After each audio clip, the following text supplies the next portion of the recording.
Morning बच्चों। आज नया लेक्चर स्टार्ट करना है, मतलब नया चैप्टर स्टार्ट करना है। अब ये जो नया चैप्टर है वो क्या है? फ्लूइड। अच्छा देखो, सिंपल हार्मोनिक मोशन मैंने पढ़ा दिया है, तुमने एक क्वेश्चन सॉल्व किया, नहीं किया वो बात की बात होगी, लेकिन मैंने पढ़ा दिया। मेरी तरफ से मेरा जो काम था मैंने वो कर लिया है। अब आप जितने क्वेश्चन आप सॉल्व करोगे ना, उतनी ज्यादा अंडरस्टैंडिंग चैप्टर की आपकी होगी। बात समझ में आ रहा है? ठीक है, ऐसा मत सोचना कि भाई कॉपी में जितना लिखा है उतने ही क्वेश्चंस हैं, उतनी ही दुनिया है। नहीं, बहुत सारे क्वेश्चंस हैं, आप बुक फॉलो करो। देखो मैं बोलता हूँ कि कम से कम अगर आप जेई के स्टूडेंट हो ना, तो कम से कम में आपको एमसीक्यू तो सॉल्व, ये कम से कम है भाई, ठीक है, कम से कम में आपको एमसीक्यू तो सॉल्व करना ही है। अगर आप मेडिकल के हो तो आप क्या करो, पैकेज प्लस डीसीपी, ठीक है, डीसी पांडे और पैकेज को आप जरूर सॉल्व करो, ठीक है। इसके अलावा अगर आपको लग रहा है कि नहीं सर मेरे को अभी भी वो 100% थ्योरी वाली फीलिंग नहीं आई है, 100% कॉन्फिडेंस नहीं लग रहा है, आप एनसीईआरटी बुक पढ़ो, अच्छी किताब है, ठीक है। अब एनसीईआरटी बुक इसलिए बोलता हूं ना पढ़ने, क्योंकि तुम बाकी कोई और किताब पढ़ोगे ना, एक तो उसमें उलूल जुलूल के इंफॉर्मेशन बहुत ज्यादा है, ठीक है, और वो टाइम टेकिंग है, उतना वर्थ नहीं। एनसीईआरटी बुक कब पढ़ना है? जब मैंने पूरा पढ़ा दिया ना, मैंने अभी जैसे मैंने पूरा एसेशन खत्म कर दिया है, आप उसी एसेशन को एनसीईआरटी बुक से पढ़ने की कोशिश करो। अगर आपको एनसीईआरटी में लिखा हुआ हर एक लाइन समझ में आ रहा है, इसका मतलब क्या है कि जो भी चैप्टर आपको पढ़ाया गया है वो थोड़ा बहुत आपको समझ में आ चुका है, ठीक है। तो आप क्या करना है, एनसीईआरटी बुक पढ़ना थ्योरी के लिए, ठीक है। थ्योरी जो भी आपके कॉपी में है, अगर लग रहा है कि नहीं सर ये मेरे को और चाहिए और मेरे को और स्ट्रॉन्ग करना है, तो आप एनसीईआरटी बुक पढ़ो। आप एनसी वर्मा भी पढ़ सकते हो, ठीक है, लेकिन एनसीईआरटी पढ़ना आई विल रिकमेंड कि आप एनसीईआरटी पढ़ो, ज्यादा अच्छा होता है, ज्यादा इफेक्टिव होता है, ठीक है। अब उसके बाद हमें आज एक नया चैप्टर स्टार्ट करना है, फ्लूइड। ये भी 11th का एक इंपॉर्टेंट टॉपिक है, क्वेश्चंस आते रहते हैं इनसे भी, ठीक है। अच्छा, अब ये मैं बार बार बोलूं ना, मुझसे कुछ लोग पूछते हैं कि सर ये जो अब जो नए चैप्टर्स पढ़ाओगे क्या उसमें भी पुराने मैकेनिक्स का यूज है? तो जब मैंने मैकेनिक्स स्टार्ट किया था ना, तभी तुमको बता दिया था कि बिना मैकेनिक्स के फिजिक्स इमेजिन करना ही पॉसिबल नहीं है, ठीक है। देखो अलग अलग टर्म्स पढ़ेंगे, डेफिनेशंस कुछ नए नए आएंगे, लेकिन तुम ध्यान से अगर देखोगे ना तो घुमा फिरा कर बात अपन फोर्स, एनर्जी, वर्क डन इसी पे करेंगे। अब फोर्स, एनर्जी, वर्क डन अगर इसी पे बार बार बात करना है, इसका मतलब क्या है, जो मैकेनिक्स तुमने स्टार्टिंग में सीखा था उसी का तो एप्लीकेशन अभी भी आएगा। कुछ नए टर्मिनोलॉजीज तुम जरूर सीखोगे, लेकिन जो क्वेश्चंस आएंगे ना वो पुराने मैकेनिक्स को बेस्ड होके ही आएंगे। बात समझ में आ रहा है क्या? तो ये मत सोचना कि सर अगर मेरे को पहले वाले वो सारे चैप्टर्स अगर नहीं आते तो क्या मैं ये नए चैप्टर्स के क्वेश्चन बना सकता हूँ?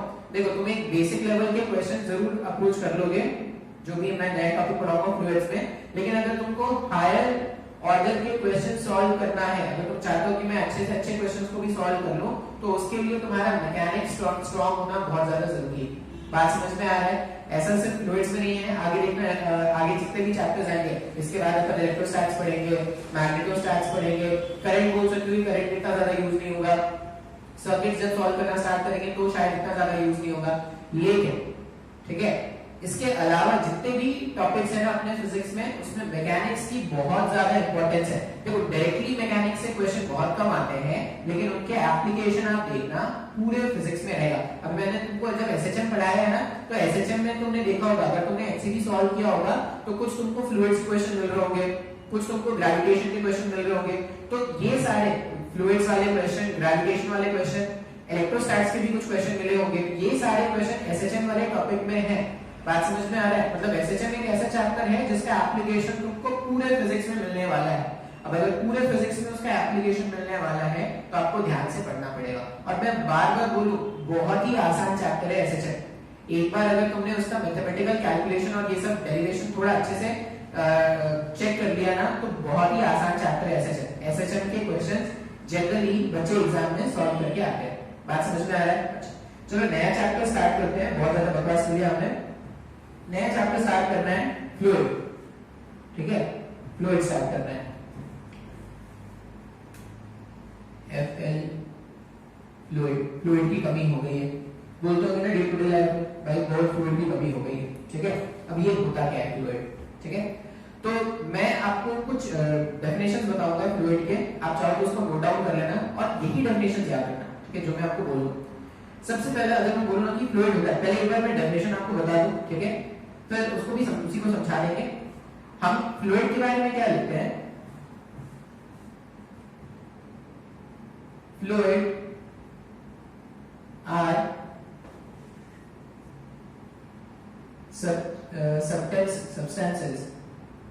substances. Fluid are substances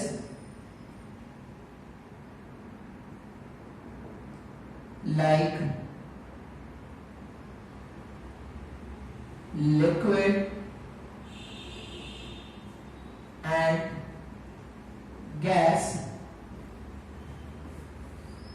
which has no rigidity।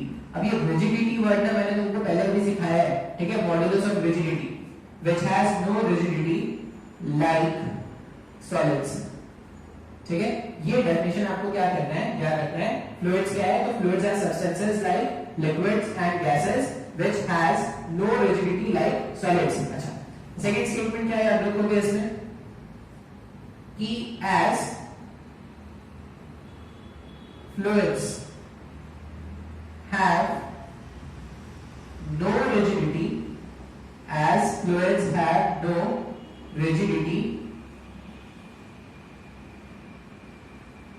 they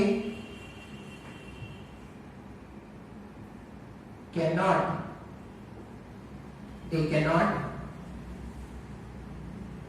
withstand they cannot withstand tangential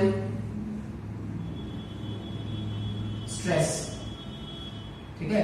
tangential stress या उसको क्या बोलते हैं, शियरिंग स्ट्रेस। तुमको अगर याद होगा मॉड्यूलस ऑफ रिजिडिटी हमने जब सॉलिड्स के डिफाइन किया था, मॉड्यूलस ऑफ रिजिडिटी सॉलिड्स के, देखो मैंने तीन कांसेप्ट तुमको बताए थे। एक मैंने बताया था यंग्स मॉड्यूलस ऑफ इलास्टिसिटी, फिर मैंने बताया था मॉड्यूलस ऑफ बल्क मॉड्यूलस, और एक तीसरा बताया था मॉड्यूलस ऑफ रिजिडिटी। अब अगर यंग्स मॉड्यूलस और मॉड्यूलस ऑफ रिजिडिटी के बारे में बात किया जाए तो ये सॉलिड्स के डिफाइन किया था, और बल्क मॉड्यूलस जो है वो लिक्विड्स और गैसेस पे डिपेंड किया था। ऐसा कुछ याद है क्या अपने को? तो हमने क्या बोला है कि फ्लूइड्स वो सब्सटेंसेस है ना, ठीक है, जिनके पास कोई रिजिडिटी नहीं है। अब अगर इनके पास कोई रिजिडिटी नहीं है, इसका मतलब अगर आपने इस पे टेंजेंशियल स्ट्रेस अप्लाई किया ना, देखो अगर दे हैव नो रिजिडिटी तो वो कोई भी टेंजेंशियल स्ट्रेस को बियर नहीं कर सकते। आप अगर इन पे टेंजेंशियल स्ट्रेस अप्लाई करोगे, if tangential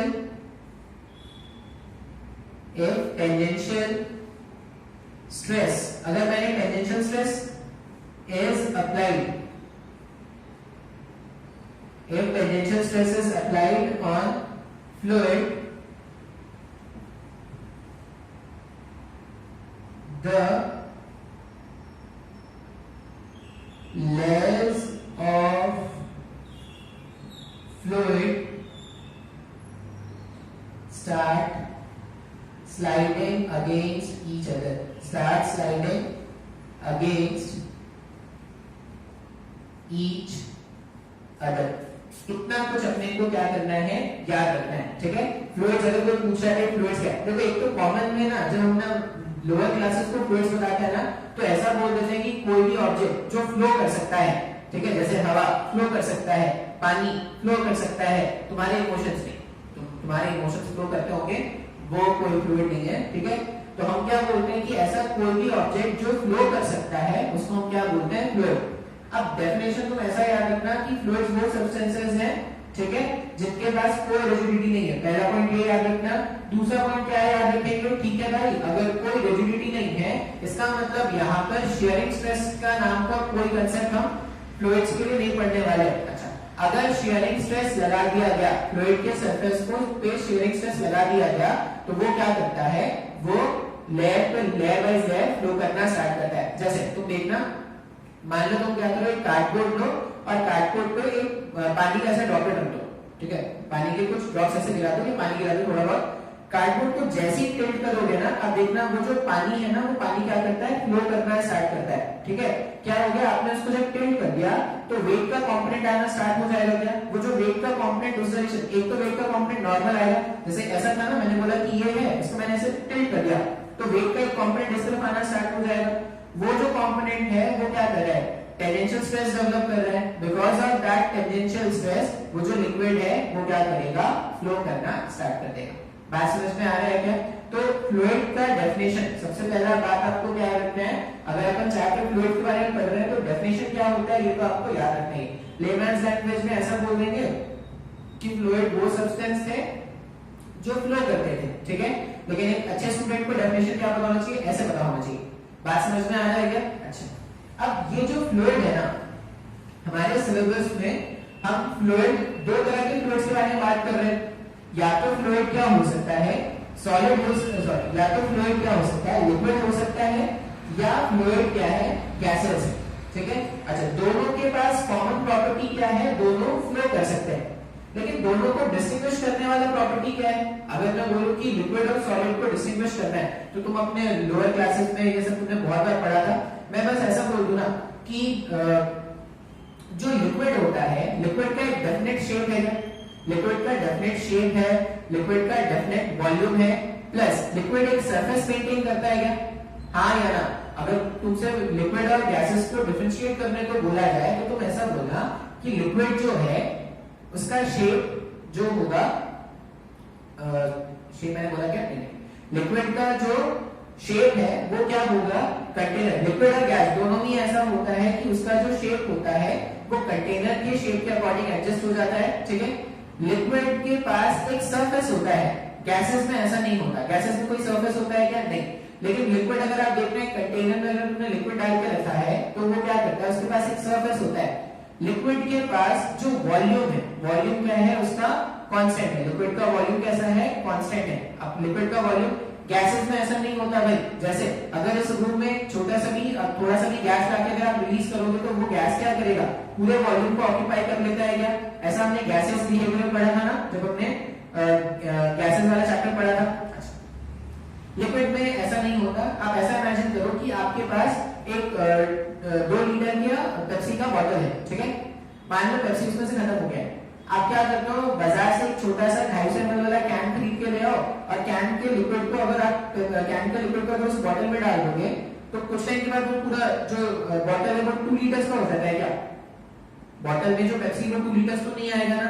इसका ये मतलब है कि जो लिक्विड है उसका वॉल्यूम जो है, उसका वॉल्यूम कांस्टेंट है, वो चेंज नहीं होता।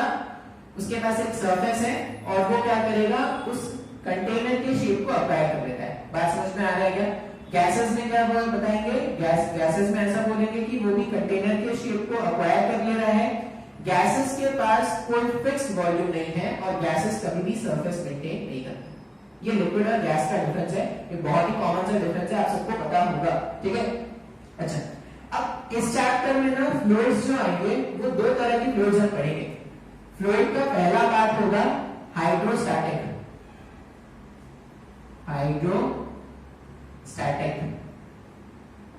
ठीक है। और जो दूसरे पार्ट में हम पढ़ेंगे उसको हम क्या बोलेंगे, dynamics of fluid, dynamics of fluid. ये हाइड्रोस्टैटिक, ये जो हाइड्रोस्टैटिक फ्लूइड होगा इसमें जनरली हाइड्रो वर्ड हम यूज कर रहे हैं वाटर के लिए, और स्टैटिक मतलब रुका हुआ, ठीक है। तो हम क्या करेंगे, रुके हुए लिक्विड के बारे में जब पढ़ेंगे तो वो हाइड्रोस्टैटिक होगा, ठीक है। और डायनामिक्स मतलब क्या है, एक भागता हुआ फ्लूइड, मतलब फ्लो करता हुआ फ्लूइड के बारे में जब पढ़ेंगे तो वो क्या होगा, डायनामिक्स के अंदर पढ़ेंगे। अच्छा, इसमें क्या होगा ना, आप एक कंटेनर में, मान लो एक मेरे पास एक कंटेनर है, कंटेनर में लिक्विड डाल के अगर कंटेनर को मूव कराओगे तभी वो सब क्या होता है, हाइड्रोस्टैटिक के ही अंदर पड़ते हैं। बात समझ में आ रहा है? तो 2 ब्रांच में फ्लूइड जो है वो बता हुआ है। आसान चैप्टर है, ऐसा कोई मुश्किल नहीं होता, बस जितना लेक्चर आपको क्लास में सिखाया जा रहा है ध्यान से उसको देखते जाना, ठीक है। तो ये तो हो गया चैप्टर का इंट्रोडक्शन। चैप्टर का इंट्रोडक्शन मतलब भाई फ्लूइड होता क्या है ये तुमको पता चल गया, चैप्टर में पढ़ना क्या है ये तुमको पता चल गया। अब इसके अलावा कुछ कॉमन डेफिनेशंस जो इस चैप्टर में होते हैं, कॉमन डेफिनेशंस क्या क्या होते हैं। कॉमन डेफिनेशन में अगर मैं बात करूं तो सबसे पहले देखो, मैं वॉल्यूम, मास, डेंसिटी ये सब के बारे में डिस्कस नहीं करूंगा, मेरे को लगता है आपको समझ में आता है। बस एक मैं डेंसिटी बता देता हूं, डेंसिटी, ठीक है। मास, वॉल्यूम ये सब आपको पता होना चाहिए क्या होता है, वो गैसेस में भी आपको सिखाया गया है। डेंसिटी का एक एग्जांपल बताते हैं। डेंसिटी का एग्जांपल क्या है, डेंसिटी के लिए ये लेटर यूज करते हैं रो। डेंसिटी फॉर वाटर इज 1 ग्राम पर सेंटीमीटर क्यूब, ऐसा कुछ है क्या? डेंसिटी फॉर वाटर इज 1 ग्राम पर सेंटीमीटर क्यूब। इसका क्या मतलब है ना, अगर तुमने मान लो वाटर का एक क्यूब इमेजिन कर लो, ये वाटर है, ठीक है, वाटर का एक क्यूब है, ये 1 सेंटीमीटर, ये 1 सेंटीमीटर और ये 1 सेंटीमीटर, ये इमेजिन कर लो पानी का एक क्यूब बना हुआ है। अगर इस पानी का क्यूब, इसका वॉल्यूम कितना है, 1 सेंटीमीटर क्यूब इसका वॉल्यूम हो गया। अगर तुमने इसका मास मेजर किया होता ना तो एग्जैक्टली 1 ग्राम आता। बात समझ में आ रहा है क्या? तो डेंसिटी का मतलब क्या है, किसी भी लिक्विड का, किसी भी गैस का अगर तुम डेंसिटी कैलकुलेट करते हो, इसका ये मतलब है कि आपने उसका 1 सेंटीमीटर क्यूब लिया, आपने उसका 1 सेंटीमीटर क्यूब वॉल्यूम लिया, उस 1 सेंटीमीटर क्यूब वॉल्यूम का जो भी मास है वही उसका डेंसिटी है। ऐसे ही तुम डिफाइन करते हैं ना, density is defined as mass per unit volume. एक यूनिट वॉल्यूम का जो भी मास है वही उसका डेंसिटी है। बात समझ में आ रहा है? जैसे हमने और एक एग्जांपल अगर मैं बात करूं तो हम बोलते हैं डेंसिटी फॉर मर्करी। मर्करी का डेंसिटी कितना है, 13.6 ग्राम पर सेंटीमीटर क्यूब। इसका क्या मतलब है कि अगर मैंने 1 सेंटीमीटर क्यूब मर्करी लिया होता तो उसका मास मुझे कितना मिलता, 13.6 ग्राम। सर तो ये सब नहीं समझ में आ रहा है, ये सब बच्चों वाली बात है, लोअर क्लासेस में 9th में 8th में ये सब सिखाए थे हम लोग। तो density of mercury, density of water, I hope आपको डेंसिटी का मतलब समझ में आ गया। अच्छा, अब ना इसका यूनिट कन्वर्जन भी देख लेते हैं, क्योंकि हमेशा आपको ग्राम सेंटीमीटर क्यूब भी नहीं मिलेगा, कभी केजी मीटर क्यूब या कुछ भी मिल सकता है। तो मान लो मैं लिख रहा हूं कि मेरे पास density of water, density of water क्या था, 1 ग्राम पर सेंटीमीटर क्यूब है ना। मेरे को इसको ना केजी और मीटर क्यूब में कन्वर्ट करना है, तो मेरे को इसको एसआई स्टैंडर्ड्स में लिखना है। तो कैसे लिखेंगे अपन, डेंसिटी ऑफ वाटर है यहाँ पे 1 को एज इट इज रहने दो, ग्राम को केजी में कन्वर्ट करना है। 1 ग्राम को केजी में अगर आप कन्वर्ट करोगे तो 1 ग्राम के प्लेस में ऐसा लिख सकते हैं क्या, 10 टू पावर -3 केजी। जहां पे 1 ग्राम लिखा है वहां पे मैंने क्या लिख दिया, 10 to power -3 kg divided by centimetre cube. Centimetre cube का मतलब है centimetre into centimetre into centimetre, ऐसा ही ना, सेंटीमीटर क्यूब 1 सेंटीमीटर, दूसरा सेंटीमीटर, तीसरा सेंटीमीटर। एक पहले वाले सेंटीमीटर के में क्या लिख सकता हूं, 10 to power -2 metre into 10 to power -2 metre into 10 to power -2 metre. और यहाँ पे 10 टू पावर -3 है, यहाँ पे 10 टू पावर -6 है। जब मैं इसको सिंप्लीफाई करूंगा तो 10 टू पावर -6 जब ऊपर जाएगा तो +6 बन जाएगा। तो डेंसिटी ऑफ वाटर जो है, डेंसिटी ऑफ वाटर जो है वो कितना आ जाएगा, 1000 केजी पर मीटर क्यूब। इसका क्या मतलब है कि अगर आपने 1 मीटर क्यूब पानी लिया होगा, अगर आपने 1 मीटर क्यूब पानी लिया होगा तो उसका मास कितना होगा, 1000 केजी। बात समझ में आ रहा है? 1 मीटर क्यूब का मतलब क्या है, हमने क्या किया, 1 मीटर का लेंथ लिया, 1 मीटर का उसका हाइट लिया और 1 मीटर उसका विड्थ लिया, ठीक है। अब इसमें कितना पानी डाल सकते हैं, तो 1000 केजी पानी इसमें डाल सकते हो। बात समझ में आ रहा है? अच्छा, उसी तरह अगर ये डेंसिटी ऑफ वाटर था, मेरे को मान लो डेंसिटी ऑफ वाटर लिखना है एसआई स्टैंडर्ड्स में, तो अपन क्या करते हैं, 13.6 मैंने बताया ना आपको, डेंसिटी ऑफ मर्करी अगर मैं एसआई स्टैंडर्ड्स में लिखूंगा तो फिर से जब आप कन्वर्ट करोगे, देखो यहाँ पे 1 को जब कन्वर्ट किया तो 1000 हो गया, 13.6 को जब आप कन्वर्ट करोगे तो क्या आ जाएगा, 13.6 तो रहेगा, इसमें 1000 आपको मल्टीप्लाई कर देना पड़ेगा, तो ये हो जाएगा 13600, सही है ना कैलकुलेशन, और ये हो जाएगा केजी मीटर क्यूब। ये डेंसिटी है, ठीक है। इसके अलावा ग्लिसरीन का 1.3 होता है एंड सो ऑन, ये सब भी आपको क्वेश्चन में कभी मिल जाएंगे। बात समझ में आ रहा है? अच्छा, एक और टर्म होता है जिसको हम क्या बोलते हैं, रिलेटिव डेंसिटी, ठीक है।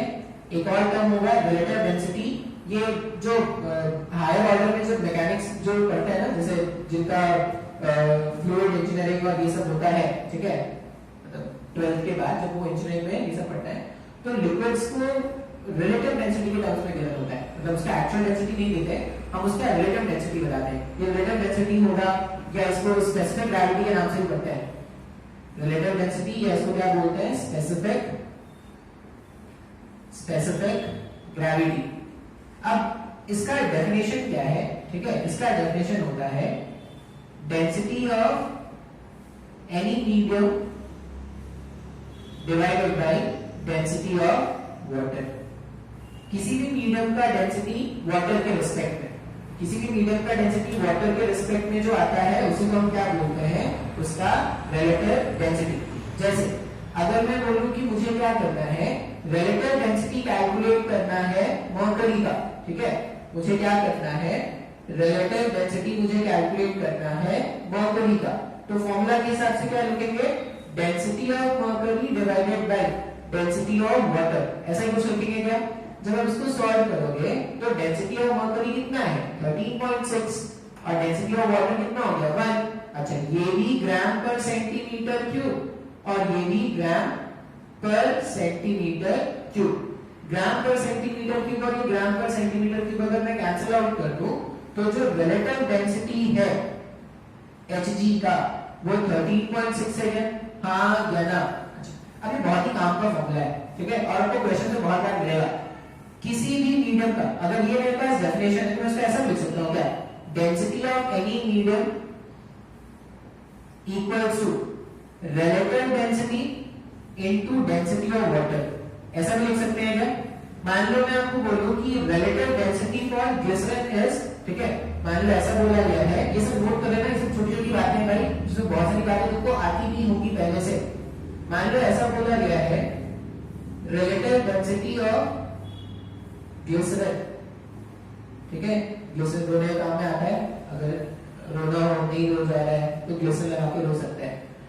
रिलेटिव डेंसिटी ऑफ ग्लिसरीन मान लो हमारे पास है 1.3, अगर ऐसा गिवन है, इसका मतलब क्या हो जाएगा, डेंसिटी ऑफ ग्लिसरीन अगर मैं लिखूंगा ना तो उसको क्या करेंगे, रिलेटिव डेंसिटी अगर मेरे को पता है तो डेंसिटी ऑफ वाटर से मल्टीप्लाई कर दो। अच्छा, डेंसिटी ऑफ वाटर का तो बहुत ही शानदार वैल्यू है 1, कोई भी क्वांटिटी को 1 से मल्टीप्लाई करोगे तो वही तो उसका वैल्यू हो जाएगा। इसका मतलब अगर तुमको उसका रिलेटिव डेंसिटी पता है, ग्राम पर सेंटीमीटर क्यूब लगा देंगे तो वही तो उसका एक्चुअल डेंसिटी हो जाएगा ना। तो डेंसिटी ऑफ ग्लिसरीन क्या हो जाएगा 1.3 ग्राम पर सेंटीमीटर क्यूब, या इसी को अपन क्या लिख सकते हैं 1300 kg पर मीटर क्यूब। बात समझ में आ रहा है क्या। तो ये हमने क्या किया, तुमको डेंसिटी के बारे में बताया, डेंसिटी, और एक और टर्म इंट्रोड्यूस कर दिया रिलेटिव डेंसिटी।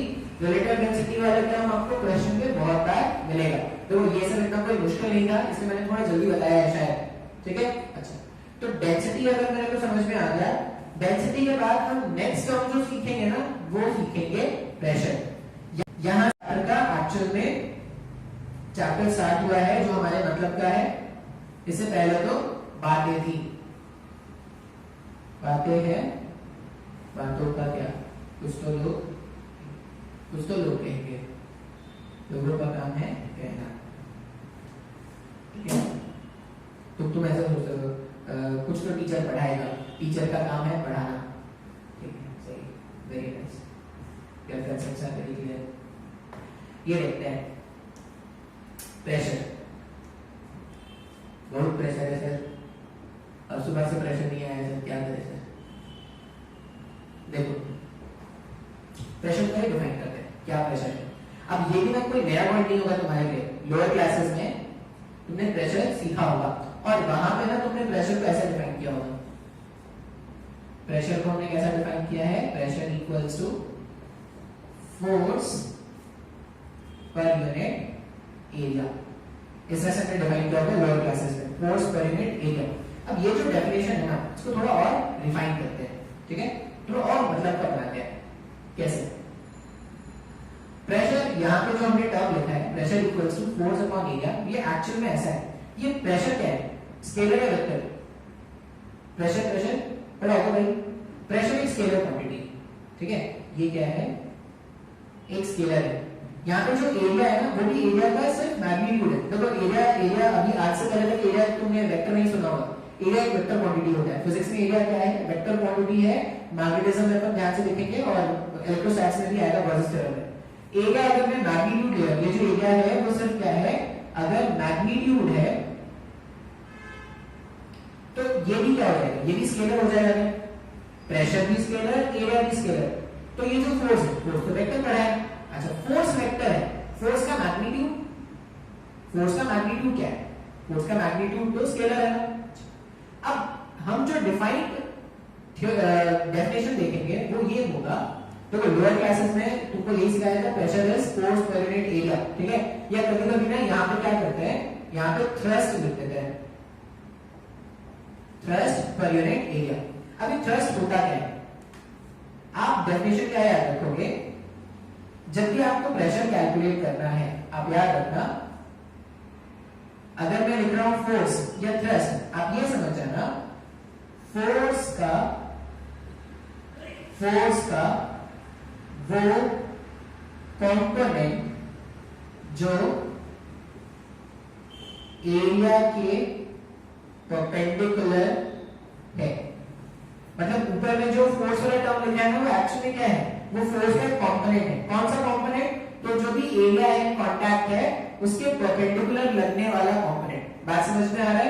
तो यहाँ पे जो एक्चुअली फोर्स लिखते हैं वो एक्चुअली क्या है? फोर्स का कंपोनेंट है। और कौन सा कंपोनेंट? कंपोनेंट का भी कोई डायरेक्शन नहीं बोल रही, डायरेक्शन लगा दो, एक स्पेसिफिक डायरेक्शन वाला फोर्स ले रहे हैं, जिसको हम क्या बोल रहे हैं? वो जो परपेंडिकुलर कंपोनेंट होता है, ठीक है, उसको हमने क्या बोल दिया, वो मेरा फोर्स के केस में वैल्यू पुट कर देंगे। और एरिया का क्या करने वाले हैं? Area of contact, area of contact, और इसका भी सिर्फ मैग्नीट्यूड।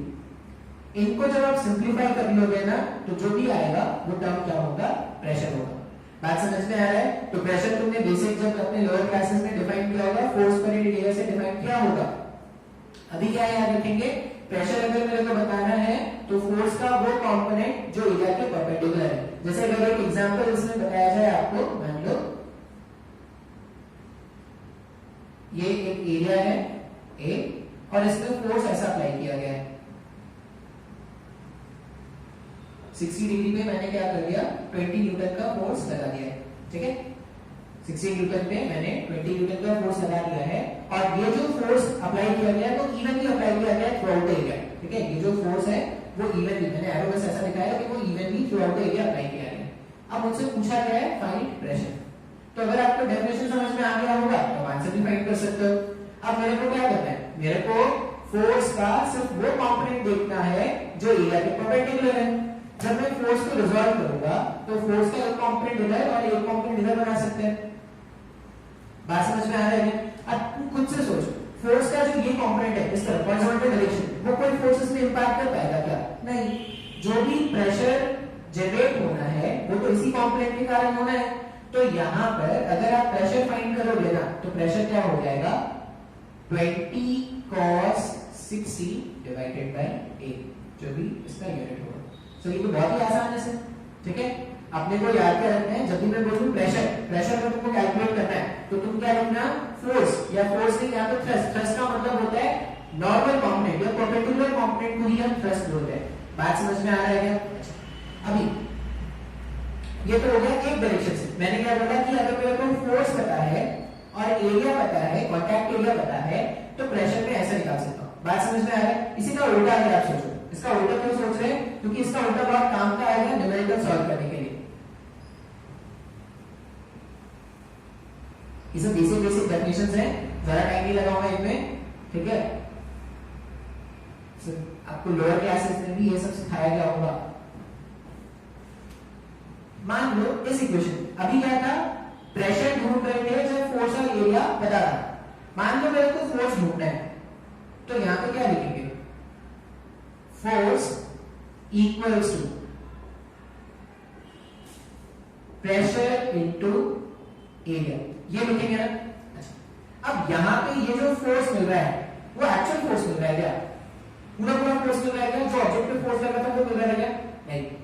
यहां पे आप याद क्या रखना, ये जो फोर्स है वो एक्चुअल मेरे को थ्रस्ट फोर्स मिल रहा है। थ्रस्ट मिल रहा है मतलब परपेंडिकुलर कंपोनेंट। तो जब भी आप प्रेशर इनटू एरिया करोगे ना, जब भी आप प्रेशर इनटू एरिया करोगे, इसको सॉल्व करने पर प्रेशर इनटू एरिया जो है, याद रखना, is equal to the perpendicular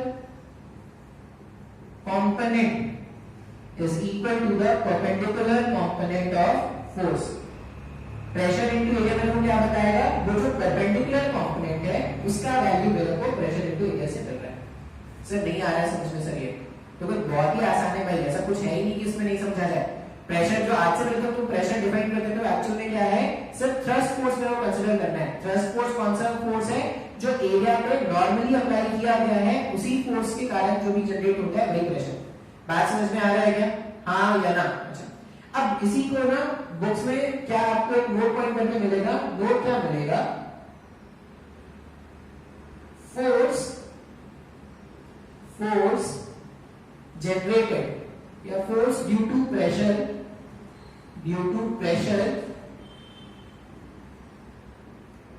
is always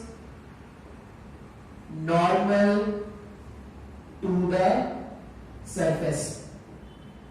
ठीक है, बुक्स में ये आपको मिलेगा, ऐसा नोट बना हुआ। नोट क्या मिलेगा, force due to pressure, pressure के कारण जब भी फोर्स ढूंढेंगे तो वो हमेशा क्या होता है, नॉर्मल टू द सरफेस। कैसे भाई, आपने जब ये पढ़ा था kinetic theory of gases, ATG हमने पढ़ा था ना, एटीजी में हम क्या बोलते थे, गैस मॉलिक्यूल्स ऐसे जाके हिट करेंगे।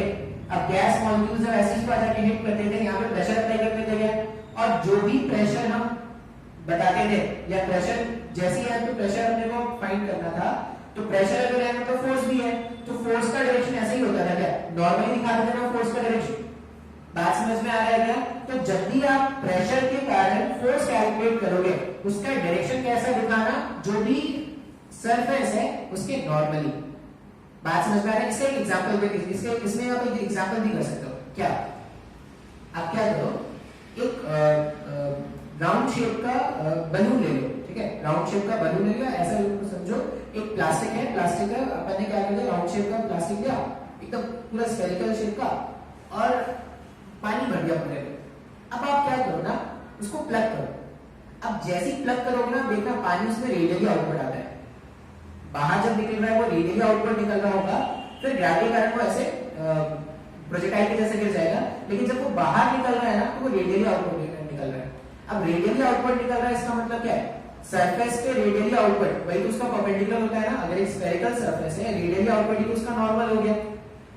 अब ये प्लग तुम अगर ये पंचर तुम उस क्या था वो प्लास्टिक का जो कंटेनर है उसमें अगर आप कहीं पे भी करोगे, आप देखना कि पानी हमेशा उसमें रेडियली आउटपुट आ रहा है। इसका ये मतलब है कि थ्रू आउट उस कंटेनर के अंदर में पानी जो रखा हुआ था, वो जो प्रेशर अप्लाई कर रहा था कैसे अप्लाई कर रहा था, नॉर्मल डायरेक्शन अप्लाई कर रहा था। बात समझ में आ रहा है क्या? तो ये प्रेशर के बारे में अपने को कुछ बातें हैं या कुछ नोट पॉइंट है जो लिखना है। और क्या याद रखना है प्रेशर के बारे में, आई होप ये तुमको समझ में आ गया होगा। प्रेशर का यूनिट के बारे में अगर मैं बात करूं ना, प्रेशर का यूनिट, अब प्रेशर का यूनिट देखो क्या होता है, ठीक है, प्रेशर का यूनिट होगा, एक तो पहला यूनिट हमने क्या पढ़ा है, प्रेशर को हम डिफाइन कैसे करते हैं, Newton per metre square, force पर एरिया ना, तो फोर्स का न्यूटन और मीटर स्क्वायर। अब इस न्यूटन पर मीटर स्क्वायर को ही हम क्या बोलते हैं, 1 पास्कल, ठीक है, on the name of scientist 1 pascal, pascal जो भी है, तो newton per metre square, 1 pascal is 1 newton per metre square, ठीक है, ये इसका ऐसा ही यूनिट हो गया। अच्छा, इसके अलावा और क्या यूज करते हैं फिजिक्स में, एक यूज करेंगे एटीएम, ठीक है।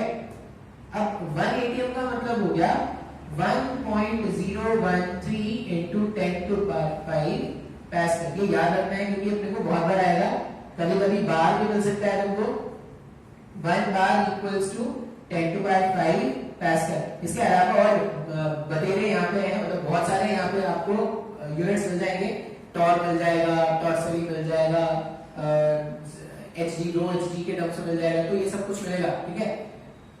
ये कुछ बेसिक्स हमारे पास है प्रेशर के डेफिनेशंस या प्रेशर के यूनिट्स जो हमको याद रखने हैं। अच्छा, फिर कुछ और नोट पॉइंट होता है। अच्छा, प्रेशर में अगर मैं बताऊं ना, तो तुमने कुछ कॉमन एग्जांपल्स पढ़े होंगे लोअर क्लासेस में, ठीक है। लोअर जो कॉमन एग्जांपल्स हैं वो क्या है, जैसे अगर मैं पहला एग्जांपल बताऊं ना, तो प्रेशर हमने ऐसा डिफाइन किया क्या, प्रेशर हमने क्या बोला, pressure equals to force per unit area, हमने ऐसा डिफाइन किया ना। अगर मान लो एरिया ज्यादा है, अगर कॉन्टैक्ट एरिया ज्यादा है तो जो प्रेशर डेवलप होगा फॉर द सेम फोर्स वो कम होगा नहीं। बात समझ में आ रहा है? अगर ये फोर्स कांस्टेंट है, मैंने एरिया ऑफ कॉन्टैक्ट ज्यादा रखा तो प्रेशर जो डेवलप होगा वो कम हो जाएगा। इसका एक एग्जांपल दे दूं। सपोज आपको क्या करना है, एक वेजिटेबल है, ठीक है, वेजिटेबल को आप अपने हाथों से कट कर दीजिए, उंगलियों से कट करते हो क्या? ऐसे ऐसे ऐसे कट कर पाते हो क्या? नहीं। लेकिन जैसे ही आप एक धातु पूरा एक नाखून छुरी लेते हो, झटके से कट जाता है क्या डिफरेंस हो गया? तुमने पहले भी उतना ही फोर्स अप्लाई किया था, अभी भी मान लो उतना ही फोर्स अप्लाई किया है। डिफरेंस जो हो गया वो कांटेक्ट एरिया का हो गया क्या? इस केस में कांटेक्ट एरिया बहुत ज्यादा था ना, लेकिन नाइफ के केस में क्या होता है, कांटेक्ट एरिया बहुत ही कम था। तो कांटेक्ट एरिया कम होने से, यहाँ पे कांटेक्ट एरिया कम होने से जो प्रेशर जनरेट होता वो बहुत ज्यादा होता है, इसलिए वेजिटेबल कट हो गया ना। इसका और एक एग्जांपल क्या है, वो जो ट्रैवल बैग्स होते हैं, ट्रैवल बैग्स में आप देखना उनके जो स्ट्रेप्स होते हैं वो बहुत ज्यादा थिक होते हैं, जहाँ पे जो कंधों में स्ट्रेप्स लगते हैं वो बहुत ज्यादा थिक होते हैं। ऐसा क्यों होता है? क्योंकि अगर आप देखोगे तो उस पूरे ट्रैवल बैग के वेट के कारण आपके कंधों पर प्रेशर डेवलप हो रहा है। अच्छा, मान लो अगर वो जो स्ट्रेप है ना वो धागे के जैसा होता, वो एक ऐसे पतले से धागे के जैसा होता, तो आप जैसे यहाँ पे ये करते आपके स्किन पे वो धागे का मार्क हो जाता है। हाँ या ना? बात समझ में आ रहा है? अच्छा, और वो बहुत ज्यादा इनकन्वीनियंट होता उसको कैरी करना। अब उसको कन्वीनियंट बनाने के लिए हमने क्या कर दिया, उसके स्ट्रेप को मोटा कर दिया। उसके स्ट्रेप को थिक करने से क्या हो गया, हमने एरिया को कर दिया ज्यादा, कांटेक्ट एरिया को कर दिया ज्यादा, तो प्रेशर डेवलप जो हो गया वो क्या था, तो आप उसको क्या कर सकते हो, इजीली कैरी कर सकते हो। ये सब कुछ कॉमन एग्जांपल्स होते हैं जो तुमको लोअर क्लासेस में भी सिखाए गए होंगे, ठीक है। अच्छा, अभी हमने बोला कि हम पढ़ने वाले हैं फ्लूइड, और हमने यहाँ पे एक वर्ड इंट्रोड्यूस कर दिया, प्रेशर। अच्छा, प्रेशर जो था वो हमने पहले गैसेस में भी पढ़ा है। इसका मतलब जब भी हम गैसेस और फ्लूइड्स का जिक्र करेंगे तब हम प्रेशर के बारे में पढ़ेंगे। जब हम सॉलिड्स पढ़े, पूरा मैकेनिक्स हमने पढ़ लिया, प्रेशर आया था क्या वहां पे? कभी पूरा मैकेनिक्स हमने पढ़ लिया, प्रेशर आया क्या? तो फ्लूइड्स पढ़ने के लिए नया वर्ड क्यों सीखना है? जब मेरे को फोर्स पता ही है, फोर्स से ही प्रेशर डेवलप हो रहा है, तो मैं ये नया वर्ड प्रेशर क्यों सीखा? हमें ख्याल आता होगा कि सर ये क्यों सीखना अपने वर्ड, जब हमको पता ही है फोर्स ही तो है, फोर्स अपॉन एरिया ही है, तो उसको नए से क्यों डिफाइन करना?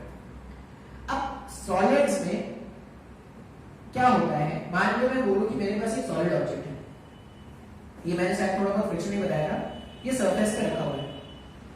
अगर ये सरफेस पे रखा हुआ है तो जितना कांटेक्ट एरिया मुझे दिख रहा है, एक्चुअल में दोनों के बीच में उतना कांटेक्ट है क्या?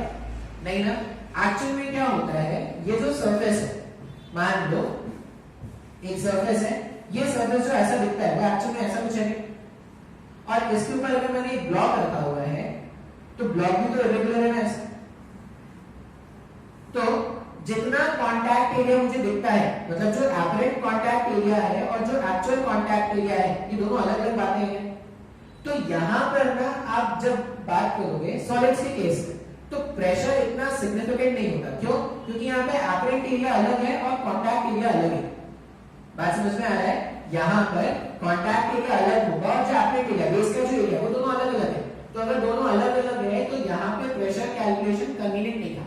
लेकिन अगर तुम ऐसा सोचो कि ये सरफेस है और इसके ऊपर एक लिक्विड का लेयर ऐसे फ्लो कर रहा है, ये लिक्विड का लेयर है, अब लिक्विड का लेयर अगर सरफेस के ऊपर रखा हुआ है, तो जो कांटेक्ट एरिया दिख रहा है, मतलब जो एपरेंट कांटेक्ट एरिया है और जो एक्चुअल कांटेक्ट एरिया है, वो दोनों एक जैसे ही है।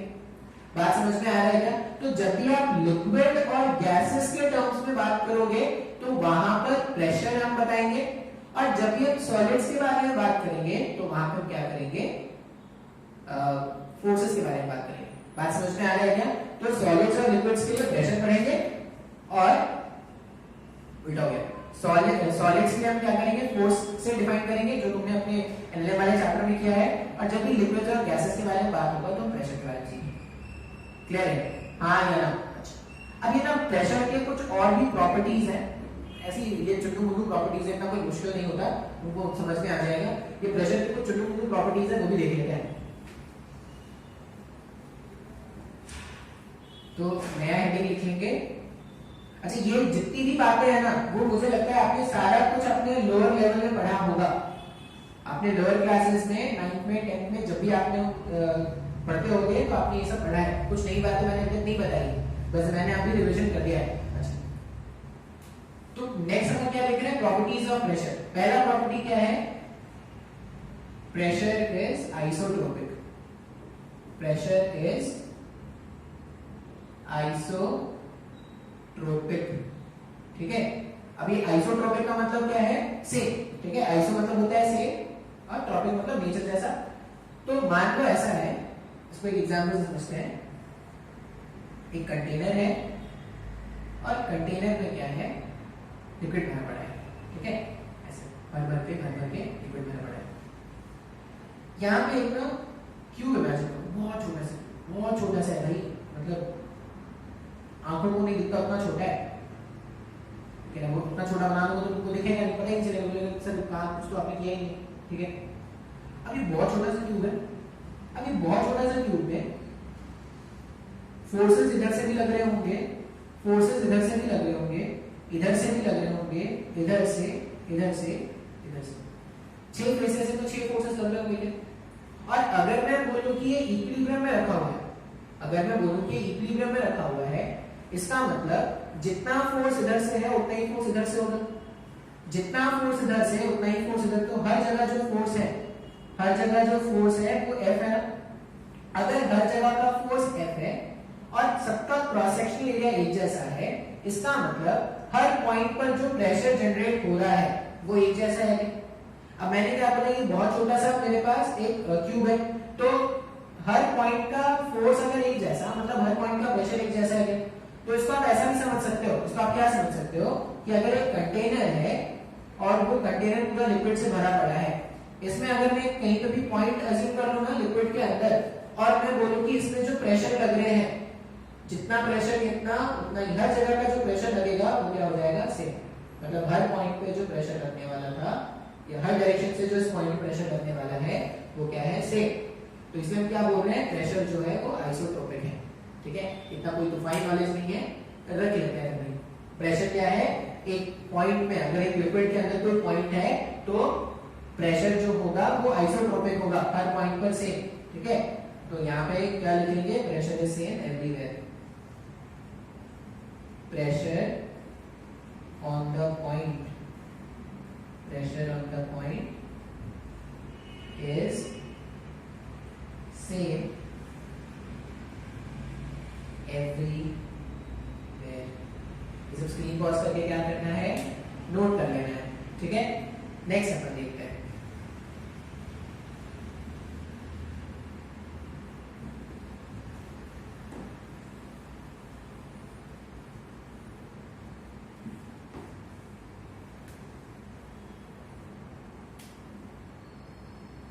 प्रेशर वेरिएशन विथ हाइट और डेप्थ। हमारे पास ये सेकंड हमारे पास पॉइंट है या नोट है जो हमको लिखना है, ठीक है। थोड़ा रुक के रिकॉर्ड करते हैं।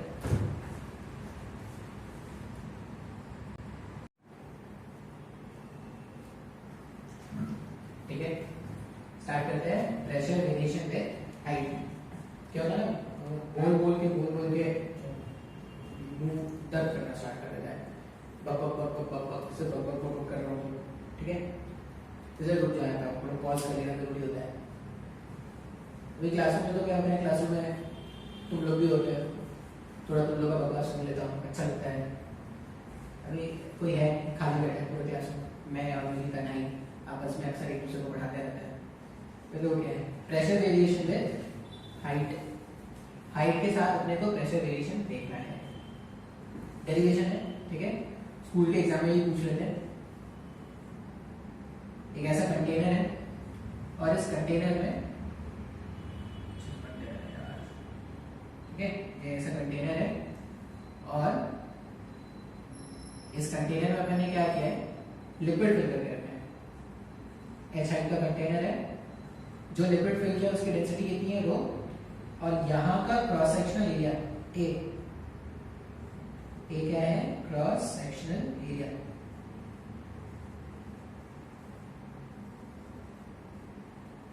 क्रॉस सेक्शनल एरिया क्या हो गया कैपिटल ए।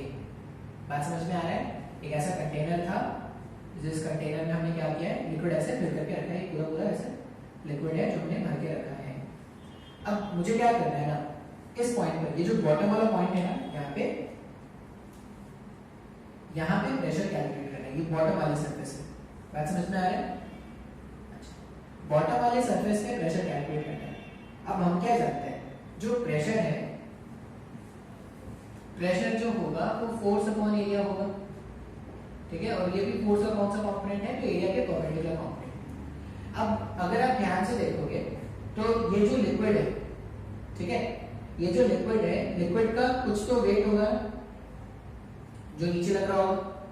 लिक्विड का अगर आप फोर्स देखोगे तो इसका वेट जो है वो नीचे लग रहा है, और नीचे वाले सरफेस से एक नॉर्मल आएगा ऊपर की तरफ, ठीक है। और अगर ये लिक्विड इक्विलिब्रियम, लिक्विड कहीं भाग तो नहीं रहा, अगर ये लिक्विड इक्विलिब्रियम में है तो नॉर्मल जो है वो वेट के बराबर रहेगा। बात समझ में आ रहा है? तो नॉर्मल को हम क्या लिख सकते हैं, वेट। वेट कितना होता है, mass into G, mass into acceleration into gravity को ही तो अपन वेट बोलते हैं। मास के प्लेस में क्या लिखते हैं, डेंसिटी इनटू वॉल्यूम। वॉल्यूम कितना हो जाएगा, cross section area into height, density into volume, ये पूरा मास हो गया, इनटू जी। ये हमारे पास नॉर्मल का वैल्यू आ गया है। अब जो नॉर्मल, ध्यान से देखो तो, जो नॉर्मल लिक्विड को इस सरफेस से जो नॉर्मल ऊपर मिला है, वही नॉर्मल तो ऐसे नीचे एक्ट कर रहा है। ये जो नॉर्मल है वही तो क्या कर रहा है, ऐसे नीचे एक्ट कर रहा है सरफेस पे, और मेरे को सरफेस पे प्रेशर कैलकुलेट करना है। तो प्रेशर एक्सपीरियंस बाय सरफेस, ठीक है, कौन सा सरफेस, बॉटम सरफेस के बारे में बात कर रहे हैं। Pressure experience by bottom surface जो होगा, फोर्स क्या है, फोर्स तो परपेंडिकुलर, ये नॉर्मल जो है वो ऐसे परपेंडिकुलर ही लग रहा होगा, तो फोर्स यहाँ पे कितना है, rho into A into H into G divided by area. तो एरिया ऑफ कांटेक्ट कितना है, ए से ए अगर आप कैंसिल कर दोगे तो प्रेशर जो बॉटम वाले सरफेस ने फील किया है वो कितना है, रो इनटू जी इनटू एच। ये प्रेशर का फॉर्मूला होता है। बात समझ में आ रहा है? ये प्रेशर का क्या है, फॉर्मूला है। इसका मतलब आप जैसे जैसे एच में नीचे आते जाओगे, प्रेशर जो होगा वो इंक्रीज कर रहा होगा क्या, यहाँ पे प्रेशर कम, यहाँ पे और बढ़ गया, यहाँ पे और बढ़ गया, यहाँ पे और बढ़ गया, एंड सो ऑन। इसका मतलब जैसे जैसे अपन डेप्थ में नीचे जा रहे हैं, प्रेशर इंक्रीज हो रहा है क्या। अब इसका एक बेस्ट एग्जांपल क्या होता है, डैम्स आपने देखा है क्या, डैम्स। अगर आप कभी भी डैम का स्ट्रक्चर देखोगे ना, तो देखना डैम आपको ऐसा कुछ दिखेगा। गर्मियों में अगर कभी डैम जाओगे देखने, बारिश के दिनों में तो भरे होते हैं पानी, गर्मियों के दिनों में कभी आप डैम देखने जाओगे ना, तो आप देखो उसका जो आपको साइड व्यू दिखेगा ना, कुछ ऐसा दिखेगा, ऐसा कुछ। आप जैसे जैसे नीचे आते जाओगे ना, ये जो डैम है वो थिक होता जा रहा है। देखो पहले इसकी थिकनेस ऐसे थी, फिर ऐसे थी, फिर ऐसे थी, एंड सो ऑन। अब ऐसा क्यों है, ज्यादा सीमेंट खरीद दिया था, ज्यादा सीमेंट खरीद दिया तो क्या करते हैं, तो डिजाइन बना के डैम बना दिया, ऐसा होता है क्या, नहीं। हमने क्या किया है, हमने ये देखा, यहाँ पे पूरा पानी है ऐसे, यहाँ पे पूरा जो है वो पानी ऐसे भरा पड़ा है। अब जैसे मैं डेप्थ पे नीचे आ रहा हूँ, डेप्थ पे नीचे आओगे प्रेशर क्या होता जा रहा है, डेप्थ पे नीचे आ रहा, प्रेशर इंक्रीज होता जा रहा है क्या। प्रेशर अगर इंक्रीज हो रहा है तो जो प्रेशर यहाँ पे था उससे ज्यादा प्रेशर यहाँ पे, मतलब जितने प्रेशर से पानी इस वॉल को हिट करता, उससे ज्यादा प्रेशर से यहाँ पे हिट करेगा। अब अगर ये पूरा पूरा ऐसे यूनिफॉर्म होता ना, मान लो ये ऐसा टेढ़ा करके ऐसे यूनिफॉर्म होता, तो टूटने का चांस होता है। बात समझ में आ रहा है? तो सिंस बॉटम में प्रेशर ज्यादा है, इसलिए बॉटम में डैम्स को थिक भी ज्यादा बनाया जाता है। बात समझ में आ रहा है? ठीक है, ये सब भी अपने लोअर क्लासेस में आपने सीखा होगा, या आपने इधर उधर से कहीं ना कहीं सुना होगा। तो कुछ एग्जांपल्स है जो आप नोट करते जाना, ठीक है। मैं जल्दी जल्दी से बता रहा हूँ क्योंकि ये आसान है, कुछ ऐसा नहीं है जो आपको नहीं समझ में आएगा, ठीक है। ये फॉर्मूला था रो इनटू जी इनटू एच। अच्छा, इसी को एक और एप्लीकेशन, अगर मैं डेप्थ में नीचे आ रहा हूं तो प्रेशर क्या हो रहा है, इंक्रीज हो रहा है। तुमने ये सुना है क्या, जब आप हाइट ऊपर चढ़ते हो तो प्रेशर कम होता जाता है। जैसे मान लो ये हमारा वाटर सरफेस है, ठीक है, ये हमारा वाटर सरफेस है। अब वाटर सरफेस के जस्ट ऊपर क्या है, एटमॉस्फेयर है। वाटर सरफेस के जस्ट ऊपर क्या है, एटमॉस्फेयर, ठीक है। अच्छा, जो एटमॉस्फेयर है वो हम पे एक प्रेशर अप्लाई कर रहा है क्या। अच्छा, एटमॉस्फेयर अप्लाई करता है उसको हम क्या बोलते हैं, पी नॉट, एटमॉस्फेरिक प्रेशर। मतलब हमारे ऊपर एक पूरा पूरा एटमॉस्फेयर का लेयर है और वो क्या कर रहा है, वो प्रेशर अप्लाई कर रहा है, कितना, पी नॉट। पी नॉट कौन सा प्रेशर है, पी नॉट हमारे पास एटमॉस्फेरिक प्रेशर है। ये जो एटमॉस्फेयर था उसने प्रेशर अप्लाई किया पी नॉट, पी नॉट यहाँ पे कौन सा प्रेशर है, एटमॉस्फेरिक प्रेशर। बात समझ में आ रहा है? अच्छा, अभी अब जैसे जैसे ऊपर जा रहे हो, अब जैसे जैसे ऊपर जाओगे, ऊपर जाने से क्या हो जाएगा, एटमॉस्फेयर का जो लेयर है आप उसमें ऊपर जा रहे हो, अब जैसे जैसे ऊपर जाओ, यहाँ पे पी नॉट था क्योंकि हम पूरा पूरा एटमॉस्फेयर प्रेशर अप्लाई कर रहे हैं। अब यहाँ कहीं पे चले गए तो एटमॉस्फेयर का लेयर कम हो गया है, अब आपके पास एटमॉस्फेयर से इतना ही लेयर है। इसका मतलब जब मैं ऐसे ऊपर जा रहा हूँ हाइट में, जब मैं ऐसे ऊपर जा रहा हूँ हाइट में, तो प्रेशर क्या हो रहा होगा, प्रेशर डिक्रीज हो रहा है क्या? हाँ या तुमने ऐसा सुना होगा कि जब वो हाई एल्टीट्यूड्स में हम चले जाते हैं तो हमें ब्रीदिंग प्रॉब्लम होता है। ब्रीदिंग प्रॉब्लम होता है क्यों? क्योंकि वहां पे क्या है, जो भी प्रेशर होता है, प्रेशर क्या होता है, प्रेशर कम हो गया है। प्रेशर कम होने से वहां पे जो ऑक्सीजन की जो सप्लाई होगी वो कम हो जाती है। ये सब बायोलॉजी और ज्योग्राफी में सब शायद तुमने पढ़ा हो कभी। तो हाई एल्टीट्यूड में जब चले जाते हैं तो वहां पे प्रेशर क्या होता है, प्रेशर कम होता जा रहा है। प्रेशर कम होता जा रहा है तो ऑक्सीजन का जो ये सप्लाई होता है वो भी कम होता जा रहा है, ब्रीदिंग प्रॉब्लम होती है। कभी कभी ये भी सुना होगा ब्लीडिंग हो रही है। ब्लीडिंग क्यों होता है? क्योंकि बाहर का प्रेशर, जब तुम्हारे बॉडी के अंदर ब्लड फ्लो कर रहा है, प्रेशर से फ्लो कर रहा है, अगर बाहर का प्रेशर जो है वो कम है और तुम्हारे बॉडी का प्रेशर जो है वो ज्यादा है, बॉडी का ब्लड प्रेशर जो है वो ज्यादा है, तो वो क्या करता है, हमेशा लिक्विड या फ्लूइड जो होता है वो हायर प्रेशर से लोअर प्रेशर की तरफ भागता है। तो ब्लड जो था वो क्या करेगा, हायर प्रेशर से लोअर प्रेशर भाग की तरफ फ्लो करना स्टार्ट करता है, तो नोज ब्लीडिंग होनी स्टार्ट हो जाती है। ठीक है, अच्छा। और अगर मैं डेप्थ में ऐसे नीचे आ रहा था, ये डायग्राम आपको याद रखना है, अगर मैं डेप्थ में ऐसे नीचे आऊंगा तो प्रेशर जो है वो क्या हो रहा है, प्रेशर इंक्रीज हो रहा है। बात समझ में आ रहा है? हाइट पे ऊपर जाने पे प्रेशर क्या हो रहा था, डिक्रीज, डेप्थ पे नीचे आने पे प्रेशर क्या हो रहा है, इंक्रीज। मान लो कुछ डी डेप्थ, मान लो कुछ डी डेप्थ अपन नीचे हैं और ये पॉइंट है, पॉइंट ए। मेरे को पॉइंट ए पे नेट प्रेशर लिखना है। ठीक है, मेरे को पॉइंट ए पे क्या लिखना है, नेट प्रेशर लिखना है। अब यहाँ पे ना दो वर्ड होते हैं, एक होता है गेज प्रेशर और एक होता है एब्सोल्यूट प्रेशर। अगर मेरे को पॉइंट ए पे प्रेशर लिखना है, मुझसे पूछा गया है right the pressure at point ए, और मुझको बोला जाए कि आपको क्या करना है, गेज प्रेशर और एब्सोल्यूट प्रेशर, अगर ऐसा लिखना है, पहले हम बात करते हैं गेज प्रेशर। गेज प्रेशर का मतलब होता है ये जो डिफरेंस, हाइट के डिफरेंस के कारण जो प्रेशर आया ना, रो इनटू जी इनटू एच, उसी को हम क्या बोलते हैं, गेज प्रेशर। तो यहाँ पे गेज प्रेशर अगर पॉइंट ए पे लिखोगे ना, P gauge at point A, point A पे अगर आप गेज प्रेशर लिखोगे तो वो क्या होगा, रो इनटू जी इनटू डी। ये P गेज हो गया। गेज प्रेशर पॉइंट ए पे कितना है, रो इनटू जी इनटू डी। मान लो आपको अगर एब्सोल्यूट